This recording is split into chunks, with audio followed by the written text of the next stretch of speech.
네, 안녕하세요. 모카 김한영입니다. 이 주제는 사실 아무도 안 보실 것 같긴 한데, 그런데 제가 오늘 정말 너무 끔찍해서 야, 이거는 한번 얘기해야 되겠다 싶어서 말씀드리려고 합니다. 오늘 모 자동차 회사에 들어가는데, 들어갈 때 제 차를 가지고 들어갈 수가 없어요. 이게 보안시설이라 앞에서 업체분이 준비한 차에 타야 되는데, 그게 떼약볕에 이렇게 있던 차라서 들어가려고 보니까 헉 소리가 저절로 나오더라고요. 너무 더운 거죠. 지금 어느 정도 덥냐면 남극에 비가 온대. 남극에 비가 온다니 이거 너무 심각한 거 아닌가? 남극에 얼음 대륙이 아니고 땅이 있어. 그러니까 어떤 분들은 얘기합니다. 야, 이게 올해가 내 평생 가장 더운 여름이다, 이렇게 말씀하시는 분 계신데, 근데 사실 생각해보면 물이 반컵밖에 없네. 물이 반컵이나 남았네. 이거랑 비슷한 거예요. 그렇지 않습니까? 이런 것처럼 시각을 약간만 바꾸면 또 좋은 결과라고 할 수 있어요. 생각을 완전히 바꿔보면 올해 여름은 여러분 남은 평생 여름 중에서 가장 시원한 한 해입니다. 이거 아니야? 내년부터는 당연히 더 더워집니다. 우리가 이런 식으로 계속 살면 내년에는 서울 기온이 40도 찍겠죠? 끔찍하지만 그럼에도 우리는 삶을 살아야 되니까 이 뜨거운 여름에 어떻게 자동차를 타야 되는가, 오늘 그 얘기를 살짝 드리려고 합니다. 여름에 차에 탈 때 가장 괴로운 상황은 어떤 거예요? 일단 뭐 운전하고 갈 때는 그래도 에어컨 있으니까 좀 괜찮아 하시는 분들 계신데, 야외에 차를 세워놨다가 거기 타려고 할 때 와, 이때 좀 괴롭죠? 은근히 이런 경우 많습니다. 한여름에 자동차 실내는 보통 80도가 훌쩍 넘어가죠. 거의 100도도 가요. 차 안에서 계란 깨면 계란 후라이 되죠? 됩니다. 돼요. 어떤 분들은 너무 뜨거우니까 이런 거 한다더라. 차에 타기 전에 창문을 열고 문을 열었다 닫았다 열었다 닫았다 이걸 계속 반복하면 공기가 막 빠져나가면서 차 안이 좀 시원해진대요. 근데 뭐 이팔은 뭐 니팔 아닌가요? 이팔도 니팔이잖아. 차 온도 내리겠다고 해서 내가 더워지면 이거 소용없죠. 온도 내려봤자 어차피 내가 더워. 들어가면 하고 들어가. 그러면 그거 아무 소용 없잖아. 그럴 바엔 차 빨리 출발하고 창문 열고 조금만 쭉 달리면 그럼 온도가 확 내려갑니다. 사실 이렇게 할 필요 없죠. 뭐 이런다고 해서 뭐 차가 20도로 내려가는 것도 아니잖아. 어떤 분들은 또 그런 얘기 합니다. 야, 차에 탈 때 너무 더워서 전 썬팅을 정말 진하게 해야 되겠어요. 이런 분들 계신데 그건 아무 소용 없습니다. 이거 솔직히 얘기해도 되나? 이거 많이 혼날 것 같은데. 썬팅 업체랑 시공하시는 분들 굉장히 많이 계신데 혼날 것 같지만 말씀을 드리자면, 자동차 썬팅 유리 까맣게 하는 거, 이거는 직사광선을 막는 겁니다. 실제로 차 안이 더워지지 않도록 하는 물건은 전혀 아니에요. 차 안은 그냥 똑같이 더워집니다. 썬팅하면요, 사실 차 안에 있는 뭐 핸들이라든지 대시보드라든지 뭐 이런 부분이 뜨거워지진 않아요. 일단 필름이 이 복사열을 차단하니까 뜨거워지지 않습니다. 근데 대신에 이 썬팅이 붙어있는 거 유리잖아요. 썬팅이 일단 안쪽에 붙어있잖아. 그러면 이 유리 안쪽에 있는 이 썬팅 지가 뜨거워집니다. 유리도 뜨거워지죠. 그래서 유리를 만져보면 뜨끈뜨끈해요. 유리를 통과해서 여기가 뜨거워져야 될 것을 이 유리 자체가 뜨거워지는 거지. 그러면 유리가 뜨거워지면 괜찮잖아요. 아니, 안 괜찮죠. 실내 대류가 일어나잖아요. 실내 대류를 통해서 열 평형이 일어나서 썬팅이 있으나 없으나 차 안의 온도는 결국 똑같아집니다. 물론 차 안에 에어컨이 작동되는 경우, 이 외부의 직사광선을 막아주니까, 그러니까 이 안은 계속 시원하게 유지할 수 있죠. 뜨거운 건 유리만 뜨거우니까. 만약에 에어컨이 없으면 결국에는 이 안의 온도가 계속 올라가서 결국에는 썬팅지를 쓰든 뭘 쓰든 결국에 똑같이 됩니다. 요즘 들어서 액세서리 많이 붙이시더라고요. 차 안에 뭐 앞유리에다가 뭐 이런 거 탁 이렇게 스크린 탁 붙여갖고 뭐 하시고, 옆유리에도 붙이고 뭐 사방으로 막 붙이시는데 아무 소용 없습니다. 아무 소용 없는 게 그 스크린 자체가 뜨거워져요. 그러니까 그런 겁니다. 사실 집에 커튼 같은 거 치면 뭐 하나도 안 더워요 하시는 분들 계신데, 그거는 복사열이 실내로 못 들어오게 해서 내 몸이 복사열을 직접 받지 않는 거고, 만약에 정말로 에어컨 끄고 다 끈 다음에 이 밖으로 나가면 커튼이 또 뜨거워져요. 그래서 실내가 결국 더워집니다. 이탈리아 같이 완전 더운 유럽 가보면 여기 보면 창밖에 이렇게 덧문이 있어요. 우리나라에서 유럽 처음 여행 가신 분들 여기 덧문 왜 있어요? 이러시는 분들 많아요. 덧문이 진짜 에어컨 효과가 있죠. 진짜 시원해요. 왜냐면 이게 햇빛을 막아주는데 안에서 막는 게 아니고 밖에서 막거든요. 그래서 덧문이 뜨거워지고, 그리고 그 안에서 대류가 또 일어납니다. 밖으로 대류가 일어나니까 이 유리 안쪽은 영향을 끼치지 못해요. 그래서 밖에서 대류 일어나고 햇빛을 막아주고, 그래서 스스로 시원해지고, 이런 것들 되니까 얼마나 좋아요. 많은 분들이 얘기하죠. 아니, 덤분 나무잖아요. 그거 비 맞으면 어떡해? 그거 실내로 달면 안 돼요? 실내로 달면 역시 뜨거워져. 그렇기 때문에 소용이 없습니다. 밖에다 달아야 돼요. 그래서 자동차 안에 보면 뽁뽁이로 안에다 붙이는 거 소용없는데 밖에다 붙이면 훨씬 효과가 큽니다. 누가 훔쳐가면지 곤란하지만 썬팅은 아무 소용없냐고. 썬팅이 차에 타면 온도는 똑같이 뜨거워요. 그런데 핸들이나 시트가 뜨겁진 않으니까. 이 시트가 뜨거우면 이거 차에 탔을 때 너무 막 죽겠잖아요. 이 안에 사물이 뜨거우면 차의 공기가 어지간히 차가워도 계속 뜨거워. 근데 썬팅을 해놓으면 그럼 이 물건들이 뜨거워지는 건 아니니까 여기 뜨거워진 공기만 빼면 되니까, 그러니까 좀 더 앞으로 빠르게 시원해질 수는 있다. 잘했죠. 줄타기 하기 쉽지 않습니다. 그리고 또 어떤 분들은 난 비싼 썬팅을 해야지 열 차단이 더 잘 돼요, 뭐 이렇게 말씀하시는 분 계신데 사실 꼭 그렇진 않습니다. 비싼 썬팅이라는 게 열을 더 잘 차단한다, 뭐 아니면 어떤 분들은 비싼 썬팅이라서 시인성이 좋아서 잘 보여요, 이렇게 얘기하시는 분 계시던데 그거 아닙니다. 전혀 그런 게 아니에요. 일단 빛이라는 게 뭔지를 한번 생각해봐요. 빛은 온갖 것의 묶음이잖아요. 엑스레이부터 시작해서 자외선, 가시광선, 적외선 뭐 이런 것들 다 이 모든 것들의 묶음이 빛이잖아. 그죠? 살 타는 건 뭐야 그럼? 자외선이죠. 자외선. 눈에 딱 사물이 보이게 하는 거 가시광선이죠. 그죠? 열은 뭡니까? 열은 주로 적외선이에요. 그러니까 좋은 필름이라는 건 뭐냐? 일단 팔리는 필름의 대부분은 자외선을 99% 이상 걸러줍니다. 이거는 돼요. 이 정도가 안 되면 진짜 팔면 안 되는 물건이고. 근데 자외선이라는 건 그러니까 피부가 안 타는 필름, 그러니까 아무리 밝은 필름을 쓰셔도 피부가 안 타요. 그 정도 효과는 다 있습니다. 근데 여기서 고급 필름이라고 하는 건 가시광선 투과율이 높은, 그러니까 잘 보이는 70% 이상의 필름을 써도 적외선을 90% 정도 걸러주기 때문에 그래서 뜨거워지지가 않는 거예요. 잘 보이는데 안 뜨거워. 그럼 좋잖아요. 그렇기 때문에 고급 필름을 쓰는 거지, 고급 필름을 쓰는데 뭐 30%, 15% 이런 걸 쓰면 고급 필름 쓰는 이유가 하나도 없는 거예요. 그러니까 이 필름업자들 중에서 굉장히 몰지각한 분들은 싸구려 필름을 팔아야 되니까 이 35%, 15%를 쓰는 게 좋다, 이렇게 자꾸만 왜곡된 정보를 주는 거죠. 고급 필름을 써서 이 가시광선 투과율이 높은 필름을 쓰시는 게 바람직합니다. 온도를 좀 낮추겠다라면 반사필름이 조금 낮긴 하죠. 심지어 반사필름 업체 중에는 이런 것도 있습니다. 여기 열원 같은 걸 이렇게 두고 여기다가 필름을 딱 놓고 반사필름으로 하면 어떻게 열이 차단되죠? 되지 않습니까? 라고 하고, 그리고 일반 필름을 놓고 일반 필름은 어떻게 뜨겁지 않습니까? 이런 걸 하는 경우도 있어요. 근데 반사필름이 일단 처음에 좀 낮습니다. 낮긴 난데 그런데 시간 차이가 있을 뿐이지 결국에 차를 오래 세워놓으면 똑같아집니다. 그래서 진한 필름, 반사필름 어떤 필름을 써도 차 실내는 똑같이 뜨거워진다. 필름비 굳었죠? 훌륭한 채널입니다. 역시 훌륭한 채널. 자, 그럼 너무 뜨거워서 차에 못 타겠다, 차에 타는 게 막 무섭고 짜증난다, 뭐 이런 정도, 이러면 어떻게 해야 될까요? 이런 경우는 원격에서 온도 조절하는 기능을 쓰시면 좋습니다. 테슬라 같은 경우는 테슬라 앱이 있어요. BMW는 마이 BMW 있죠. 포르쉐는 마이 포르쉐 있습니다. 현대는 블루링크 있죠. 기아는 기아 커넥트. 대부분 제조사마다 스마트폰으로 앱을 만들어 놓고 있습니다. 그래서 겨울에는 히터 켜놓을 수 있고 여름엔 에어컨을 미리 켜놓을 수 있어요. 반드시 여러분들 가입하셔가지고 스마트폰 앱을 링크 시켜 놓으면 내가 차에 가기 전에 에어컨 작동시켜서 미리 시원하게 해놓을 수 있습니다. 일단 차에 타고서 에어컨을 켜려고 보면 와, 이거 너무 안 시원해지잖아요. 이거 시원해지는데 뭐 한 30분은 걸리는 것 같아, 이런 느낌인데 이거 밖에서 딱 켜보면 에어컨이라는 게 생각보다 잘 돼서 금방 시원하다, 그리고 차에 들어갔을 때도 그렇게 괴롭지 않다, 이렇게 느끼실 수 있을 거예요. 그리고 또 원격 앱에는 여러 가지 기능들이 있는데 그 중에는 창문을 열어주는 기능도 있는 경우가 많습니다. 원격에서 미리 창문 열어놓으면 훨씬 낫겠죠. 내연기관차 같은 경우는 공회전을 시켜야 에어컨을 작동시킬 수 있으니까 환경을 생각한다라는 분들은 이렇게 창문만 여는 것도 좋을 것 같아요. 창문도 안 열리거든요. 창문도 안 열려?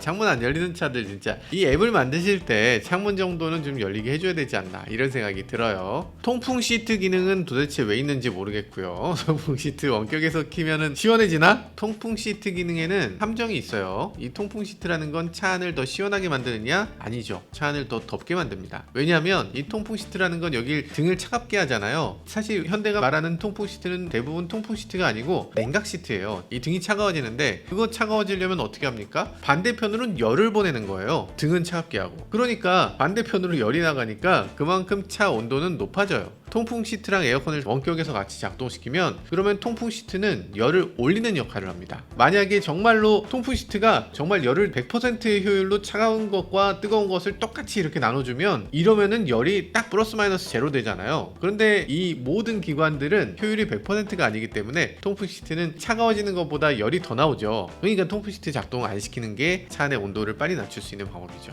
그리고 그런 기능은 왜 만들었는지 도대체 모르겠는 걸로. 자, 그리고 썬루프 틸트하는 기능, 요거는 사실 원격에서 되는 차들이 별로 없습니다. 썬루프까지 통합 관리가 되는 차들만 이게 가능해요. 그러니까 아마 대부분 원격에서는 못하지만 차에서 내릴 때부터 썬루프를 살짝 틸트해 놓으면 좋습니다. 훨씬 나아요. 그리고 애초에 차에 내릴 때부터 창문을 약간만 열어놔도 이것도 큰 도움이 되죠. 조금만 틈이고 틸트해도 요만큼밖에 안 열리는데 그래도 훨씬 낫습니다. 차 안이 뜨거워지면 뜨거운 공기가 위로 올라가잖아요. 그래서 뜨거운 공기만 밖으로 빠져나가기 때문에 실내가 지나치게 뜨거워지는 일을 막을 수 있죠. 썬루프를 완전히 열어버리면 그거 안 되고요. 썬루프 완전히 열면 직사광선도 들어오지만 소나기 오면 그럼 소나기 다 맞잖아요. 틸트 돼 있으면 비가 어지간히 와도 배수 라인이 뚫려 있기 때문에 안쪽으로 비가 들이치진 않습니다. 그러니까 너무 걱정하지 않으셔도 되고 틸트 자주 활용하시면 좋을 것 같아요. 자, 그리고 오토 에어컨 잘 작동시키는 것도 중요한데요. 오토 에어컨이라고 있잖아요. 오토 버튼 누르고 온도를 맞추는 거죠. 근데 이거 아무도 모르는 것 같아요. 한국 사람들이 마음이 급해서 그런가 에어컨을 항상 로우로 하시죠. 로우로 끝까지 하고 바람량만 조절해. 이게 많은 분들이 생각하시는 게 이 온도가 18이라고 돼 있... 18 숫자는 하필이면 19 이렇게 돼 있으면 19도의 바람이 나온다고 생각하시는 것 같아요. 로우라고 해서 더 차가운 바람이 나오는 거 아니죠. 이 에어컨은 항상 최선을 다하는데 로우로 맞춰놓으면 로우가 될 때까지 노력하는 거예요. 그러니까 로우라고 한다고 더 시원해지는 것도 아닌데 그걸 그렇게 해서 바람량을 계속 조절하고 있으면 그렇게 쓰면 왜 오토입니까? 오토 에어컨이라는 건 계절하고 아무 관계없이 그냥 내가 평소에 좋은 온도 22도면 22도 이렇게 딱 맞춰놓고 그냥 신경 끄고 있으면 알아서 이거보다 덥네, 와 이거 온도 낮춰야 되겠네 라면 차가 알아서 에어컨을 열심히 작동시켜서 가장 차가운 온도로 빨리 낮추는 거고, 그리고 22도에 가까워지면 조금씩 덜 낮추다가 22도의 온도에 딱 맞게 이렇게 해주는 거죠. 그러면서 야 이거 내기 외기 이거 조절해야 되겠다 라고 되면 알아서 내기 외기 바뀌기도 하고요. 그러니까 이 버튼들에 아무것도 사용하지 않고 그냥 온도만 조절하는 거, 이게 오토 에어컨의 바른 사용법이라고 합니다. 자동차 회사에서 이거 조금만 더 잘 설명해 주면 좋을 것 같은데, 오토 에어컨이라는 거 작동시킬 때 여기 화면에 한번 딱 띄워줘도 되잖아요. 오토 에어컨으로 하시면 로우로 하시는 것보다 원하시는 온도를 맞춰주면 저희가 최선을 다해서 온도를 조절할게요, 뭐 이렇게 하시면 좋을 것 같은데, 아무튼 그런 생각이 들고요. 그리고 오토 에어컨 여러 가지 있는데 그 중에 어떤 에어컨들은 맥스 AC라고 되어 있는 기능이 있기도 합니다. 맥스 AC를 누르게 되면 어떻게 되느냐, 에어컨을 가장 강하게 작동시킬 수 있죠. 강하게 작동시킨다는 건 외기 유입을 내기 순환으로 바꿔줘요. 그리고 에어컨의 팬을 가장 강력하게, 그리고 온도는 가장 낮게 이렇게 세팅해서 이렇게 뿜어주는 기능을 맥스 AC라고 합니다. 그래서 빠르게 실내를 시원하게 만들 수 있는 기능인데 이거 자주 활용하시면 좋을 것 같아요. 그러니까 에어컨의 바른 사용법은 에어컨을 최대한 필요한 온도에 맞춰서 최대한의 성능으로 빨리 작동시키고 빨리 끄는 게 에어컨의 더 좋은, 더 경제적인 사용 방법이라고 하니까요. 그러니까 그런 것도 있죠. 가정용 에어컨 절약한다고 자꾸만 껐다가 켰다가 이렇게 하면은 오히려 전기 더 많이 쓰는 거죠. 에어컨은 무조건 목표 온도까지 최대한 작동시키고 그리고 오토에다 그냥 맡겨버리는 거, 그게 가장 베스트입니다. 이렇게 얘기하다 보니까 자동차 회사가 또 하나 해줬으면 하는 게 있습니다. 테슬라를 보면요, 테슬라가 요즘 실내 온도가 계속 높아지면 스스로 온도를 조절하는 기능을 제공하고 있어요. 실내가 너무 뜨거워지면 알아서 에어컨이 작동됩니다. 이거 정말 필요하죠. 왜냐하면 실내에 만약에 뭐 인화성 물질이 있을 수 있잖아. 라이터나 캔이나 이런 것들이 있을 수 있잖아요. 라이터 같은 거 만약에 햇빛 받고 이렇게 되면 정말 실내가 뜨거우면 거기서 불이 붙습니다. 자동차 화재가 생겨요. 그러니까 온도를 어느 정도 지나친 온도로 올라가지 않게 막아줘야죠. 그리고 대시보드 너무 뜨거워지면 이거 나중에 갈라지고 일어나고 합니다. 내구성 문제가 생기죠. 한 10년 지나면 대시보드 같은 건 부품으로 살래도 못 사요. 그래서 이런 것들이 심각한 문제가 될 수 있는데, 그래서 온도가 너무 높아지면 알아서 어느 정도 환기시켜 주거나 에어컨을 작동시키거나 하는 기능이 꼭 필요합니다. 자동차 회사들이 이거 해주셔야 돼요. 아니 에어컨을 작동시키려면 시동도 걸어야 되고 뭐 이렇게 말씀하시는데 꼭 에어컨까지 갈 필요도 없습니다. 차량 실내가 80도가 넘는다고 했잖아요. 그럼 바깥이 30도라 그래도 온도 차이가 50도 나는 겁니다. 50도의 온도 차이가 나면 이런 경우는 그냥 뭐 굳이 에어컨을 작동 안 시켜도 팬 잠깐만 돌아도 그래도 이 실내 온도 낮추는데 큰 도움이 됩니다. 그래서 프리우스 같은 차를 보면요, 천장에 솔라루프가 옵션으로 있어요. 현대차는 이걸 가지고 무슨 배터리를 충전한다 뭐 이런 식으로 하잖아요. 근데 도요타는 솔라루프를 배터리 충전하거나 이런 거에 전혀 쓰지 않고요, 팬을 돌려서 실내를 통풍하는 데 사용됩니다. 솔라루프라는 건 어차피 야외에 세울 때만 의미가 있으니까, 그러니까 야외에 세웠을 때 실내가 뜨거워지면 그럼 어차피 결국에는 전기 써서 에어컨을 틀어야 됩니다. 그렇지 않습니까? 근데 에어컨을 틀게 되면 주행거리가 짧아지죠. 그러니까 솔라루프를 갖고 팬을 이용해서 실내 온도만 낮춰도 그것만 해도 주행거리가 늘어난다는 그런 효과를 생각할 수 있는 거죠. 자동차 회사들이 조금만 생각을 깊게 하면 환경도 보호할 수 있고 소비자들도 훨씬 편안한 차를 탈 수 있게 되는 거죠. 나는 운전 잘하고 있는데 에어컨이 시원찮아, 에어컨이 시원찮은데 이거 왜 그럴까요? 하시는 분들 많이 계세요. 그런 분들이 이제 카센터 가죠. 에어컨이 고장난 것 같아요 하면 카센터에서, 사실 요즘은 그런 분들 많지 않은데 잘못된 정보를 주기도 합니다. 에어컨 냉매는 원래 매년 교체해야 되는데 모르셨어요? 이러시는 분들 계십니다. 매년 냉매 교체하시는 분들 계십니다. 그래야 될까요? 당연히 아니죠. 당연히 아니죠. 자동차 냉매는 원래는 새지 않고 폐차할 때까지 갈지 않는 게 정상이에요. 네, 문제가 되는 경우가 있습니다. 오늘 이 얘기 살짝 하고 가야 되겠네. 일단 자동차 냉매를 보면요, 좀 새긴 셉니다. 근데 어느 정도 새냐, 10년이 되면 한번 갈아야 될 정도? 보통 이제 폐차할 때 한번 갈아야 된다, 요 정도입니다. 근데 꼭 그런 건 아니고 요즘 조금 더 빨리 갈아야 되는 경우도 있어요. 어떤 경우인지 말씀드리면요, 일단은 냉매 교체 자체가 꼭 필요한 건 아닌데 냉매를 채우려면 예전에는 냉매 채우는데 한 5만원이면 됐습니다. 그렇게 비싼 건 아니었어. 근데 요즘 신차들 보면요, 환경 문제로 인해서 친환경 냉매를 쓰는데 1234YF라는 걸 씁니다. 이거를 이용하면 비싼 데는 30만원을 불러요. 에어컨 냉매 채우는데 30만원인데 이거 매년 하라고 하면 야, 이거 좀 너무하지 않나. 어떤 분들은 또 얘기합니다. 아니 에어컨 냉매를 갈 필요가 뭐가 있냐, 우리 집 냉장고는 10년이 넘어도 한 번도 에어컨 냉매 교체한 적이 없다, 이렇게 얘기하시는 분들 계신데 그거 어디부터 설명을 드려야 되지? 에어컨이나 냉장고나 그 원리는 PV는 NRT라고 하는 기체 이상 방정식 알고 계시죠? 어떤 거냐면 공기가 뜨거우면 팽창하는 거 알고 계시죠? 뜨거우면 당연히 팽창하겠지. 근데 반대로 온도를 놔두고 이 부피를 강제로 팽창시키면 어떻게 될까? 반대로 잡아당겨서 공기 입자가 서로 멀어지게, 그럼 당연히 온도가 낮아지겠죠. 그래서 냉장고나 에어컨이나 이거 다 압축을 해서 열을 내고 팽창하면서 열을 식힌다, 그게 에어컨의 기본적인 원리입니다. 근데 강제로 팽창을 시켜서 시키는 것보다는 압축시켜서 열을 더 내게 하는 거, 이게 좀 더 효율적이잖아요. 그러니까 컴프레셔라고 하는 압축기 모터 장치가 있어요. 가정용 에어컨이나 냉장고에 있는 컴프레셔 보면요, 통 속에 들어있습니다. 전기줄만 들어가요. 그러니까 이게 완전 밀봉이 돼 있어서 정상적인 장치는 이게 새 나올 방법이 없어요. 근데 자동차 컴프레셔를 보면 전기차나 하이브리드를 제외한 기존 자동차들 에어컨 컴프레셔가 전기로 동작하지 않거든요. 엔진에 고무 벨트가 있어요. 팬벨트라고 우리가 얘기하고 있는 이 벨트가 하나 있는데 이 벨트에 걸려서 같이 돕니다. 그러니까 이 컴프레셔의 일부분이 축이 밖으로 나와 있는 거예요. 축이 밖으로 나와 있어야지 벨트로 돌릴 수 있잖아요. 그러니까 노출돼서 도는 부위가 있다는 건 여기에 틈이 생긴다는 거죠. 틈이 반드시 있어야 돌 거 아니야. 여기 기밀성이 있긴 합니다. 기밀성이라 그러니까 좀 그러네. 기밀이 있긴 한데 그래도 여기 틈이 있다는 거니까, 그러니까 여기로 냉매가 새 나올 가능성이 반드시 있다는 얘기입니다. 기밀이 깨질 수 있는 가능성이 있죠. 그래서 자동차 에어컨 냉매에 넣을 때 보시면 에어컨 냉매만 넣는 게 아니고 오일도 같이 넣습니다. 오일이 냉매랑 같이 섞여서 돌아요. 그래서 오일이 냉매 틈으로 이렇게 나올 것 같을 때 요때 요 기밀성을 높여주는 거죠. 오일이 채우면서 여기서 공기가 빠져나가지 않도록 하는 그런 역할을 해줍니다. 그러다 보니까 칼센터 분들은 오일이 중요해, 오일을 자주 갈아줘야 되니까, 그러니까 에어컨 냉매를 자꾸 교체해줘야 돼, 이렇게 말씀하시는데 그건 또 틀립니다. 잘못된 말이에요. 기밀이 유지되면 오일이 새지 않고요, 엔진 오일이나 뭐 변속기 오일처럼 이렇게 산화되거나 이런 게 아니어서 이걸 갈아줄 필요가 없습니다. 아시겠죠? 아, 요것도 얘기해야 되겠네. 에어컨 작동시켜 보신 분들 계시겠지만 에어컨 작동해보면 실외기가 어떻게 돼요? 항상 켜있는 게 아니죠. 켜졌다 꺼졌다 합니다. 근데 자동차 벨트는 어때요? 자동차 벨트는 엔진이 도는 한 계속 돌잖아요. 그러면 이거 컴프레셔가 계속 돌면 관행각 되지 않을까 하는 경우가 있어요. 관행각 되는 경우가 있습니다. 관행각 되면 어떻게 되느냐,